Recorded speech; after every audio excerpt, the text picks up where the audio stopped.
Just a couple of ones.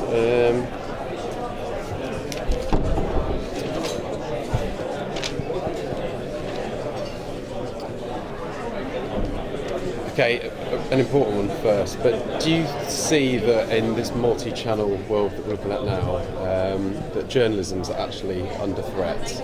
And if so, what should we be doing to counter it? No, I think the multi-channel world has opened up journalism to millions of people who never had access to papers before. The bit that's under threat is traditional print journalism. If you only do print journalism, and as if the web doesn't exist and the tablet doesn't exist and the mobile doesn't exist, then you're going to be in trouble, because clearly people are now expect to get their information from a variety of platforms. But what you're seeing is every news organisation pretty much in the world, every news organisation has now gone multi-channel. Do you think there might be a specific threat to types of journalism then? And I would think maybe the longer form or investigative journalism that requires money to do. This ebbs and flows. You're right. I mean, it's certainly the case that on digital and on tablet and on mobile, people almost expect snap stories, very short. Something comes up on this. It's or it's a tweet and it's 140 characters long. People expect that. On the other hand, people are thinking, well, I want a bit more. I really want to know the backstory, and it's fascinating. Actually, it's still the case that it's those big investigations, those big stories that set the agenda. They're still the ones that win the awards. No one so far, to my knowledge, has won an award. Nobody's won the Pulitzer for a 140 character tweet. And as long as it remains the case that people still remember the good that journalism does, that our job is to dig, to investigate, to get inside things, to put the story into context, and long form is here to stay. So would you agree with the statement that maybe sort of the legacy media or traditional Fleet Street journalism should be worried about the likes of BuzzFeed perhaps, or even Vice Media? We are to an extent, because what's happened is that we're discovering that a lot of younger people, that's their first port of call. But I was fascinated recently. Let me give you an example. My second son is 22. So where does he get I asked him the other day, where do you get your news from? BuzzFeed, Facebook, Twitter. Mainly Facebook, they're not into Twitter.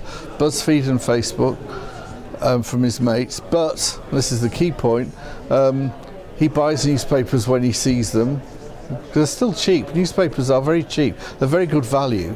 They're less than a cup of coffee. Daily Mail Online he goes to, and he watches the BBC. And I still think people need that trust. This is a very increasingly fast and increasingly complex world. If you look at everything going on right now, you need people to make sense of it, and that's our job. Okay. So what do you think newspapers, or news brands as they're now sort of being called, should be doing to innovate? They should be looking at new ways. Maybe they've got to put their traditional thinking on one side, and they've got to think, how do we reach these new audiences? How do we reach my 22-year-old son? How do we reach those people? What is it that we can do? How do we, obviously the big holy grail for news organisations has been to monetize the internet. How do you make that work? There are two models. One's paywall, which now seems to be having some success, the News International being a good example. Or there's free access, which is Daily Mail, and they're having success. But we're having success with free access at the Independent. But we have to look for new ways all the time to reach people, and I think we're all doing that. And final question then, sticking to the commercial side, but do you think it's possible to keep advertisers happy in a multi-channel world? Because it's very different looking at something completely. It is. Mobile. I mean, I think there's still very much a case that if something's in print, people linger over it more. They look at it. I still think that the internet advertising has a long way to go. I personally believe print advertising it is more of a, people study it more. It's there. They'd actually look at it. I don't think they even look at a lot of internet advertising. It's almost like a blur on the side of the screen. The bit that appears to be working best is original video with some advertising attached to it, because people do watch that. And that clearly is the way a lot of people, I mean, everyone's going down that route. But I think print advertising still has a future. Okay, excellent. I'll let you Is that all right? coffee. No, I've got to shoot off.